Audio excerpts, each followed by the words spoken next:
Sebetulnya yang paling krusial di dunia pendidikan ini menurut Anda apa ya? Ya, seperti yang kita bahas tadi terkait dengan berbicara soal pendidikan ini. Sebenarnya banyak permasalahan yang harus dibereskan di dunia pendidikan, khususnya di Indonesia. Anggaran 20% yang diatur dalam undang-undang, jadi pertanyaan kita bersama, apakah betul-betul ini sudah dirasakan betul manfaatnya oleh dunia pendidikan kita untuk menciptakan sumber daya manusia yang berkualitas. Ini sebenarnya yang jadi pertanyaan krusial kembali, bagaimana keberpihakan kehadiran pemerintah di sini untuk memajukan dunia pendidikan yang ada di Indonesia. Banyak permasalahan yang harus kita bereskan untuk dunia pendidikan kita, bukan hanya kurikulum, bukan penyebaran banyak hal, penyebaran guru, ketersediaan anggaran dan lain sebagainya. Banyak yang menjadi permasalahan yang harus kita benahi di dunia pendidikan. Sebetulnya yang terlebih penting di dunia pendidikan itu lebih pada anggaran biayanya yang tidak tepat sasaran, atau kita tidak bisa membangun pendidikan yang berkelanjutan menurut Anda? Kalau berbicara soal anggaran, ya tadi anggarannya pasti tidak tepat sasaran, karena 20% anggaran APBN ini tentunya kan luar biasa, 600 triliun lebih untuk 2024. Tetapi apakah itu ada pengaruhnya untuk dunia pendidikan saat ini? Saya kira enggak. Dan jadi pertanyaan kita bersama tentunya. Dan juga di dunia pendidikan sendiri, seperti yang saya sampaikan tadi terkait dengan banyaknya permasalahan yang kita hadapi, memang harus kita kupas tuntas dulu satu persatu nih masalah pendidikan, baik itu dari anggarannya, tersedianya guru yang ada di masing-masing sekolah, juga belum lagi masalah kurikulum, masalah sarana prasarana yang membantu pendidikan di suatu sekolah itu apakah tersedia dan sebagainya.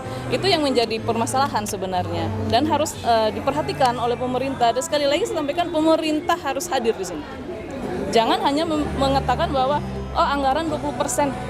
Setelah itu apakah betul-betul 20% ini tepat sasaran atau enggak? Kan banyak, tadi sudah dilihat slide-nya. Anggaran 20% artinya 600 triliun lebih, tetapi yang dikelola Kementerian Pendidikan hanya 15%. Yang lainnya tersebar di beberapa kementerian lembaga. Nah, ini juga yang menjadi permasalahannya, apakah yang dititipkan atau yang terbagi di kementerian lembaga ini, apakah betul-betul itu untuk biaya pendidikan, untuk mengelola pendidikan atau bagaimana? Itu seperti itu. Terakhir Mbak, apakah kurikulum di Indonesia ini menurut Anda berkelanjutan atau selalu berganti setiap periode? Menurut Anda gimana nih? Terakhir nih Kak. Pertanyaan menarik nih, sempat kami diskusikan tadi. Ya. Kan seperti yang kita ketahui, jangan sampai ganti menterinya nanti kurikulum diganti lagi. Kasihan loh para guru dan anak-anak kita, para pelajar ini. Seharapan kita semoga dengan bergantinya pemimpin yang baru, kurikulumnya mungkin berjalan dengan baik. Jangan ganti lagi, karena kurikulum Merdeka Belajar ini kan baru diterapkan nih. Jadi jangan lagi dirubah lah, kasihan para guru dan pelajar akan beradaptasi lagi dengan kurikulum yang baru. Ya. Nah. Terakhir Mbak, harapan Mbak nih buat periode mendatang nih, gimana nih buat pemerintahan yang baru nih? Harapan saya buat pemerintah yang baru ke depan tentunya agar lebih memperhatikan pendidikan. Karena memang sektor pendidikan ini merupakan fondasi dasar untuk kita menciptakan sumber daya manusia yang unggul, yang berkualitas dan berdaya saing. Apalah artinya suatu bangsa yang besar apabila sumber daya manusianya itu tidak maju, tidak hebat, tidak berdaya saing, tidak berkualitas.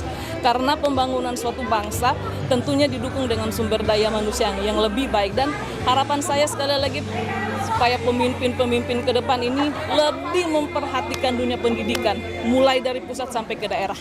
Jangan ada dikotomi antara swasta dan negeri. Karena sama-sama sekolah swasta dan negeri sama-sama hadir mencerdaskan anak bangsa. Ya, terima kasih. Terima kasih.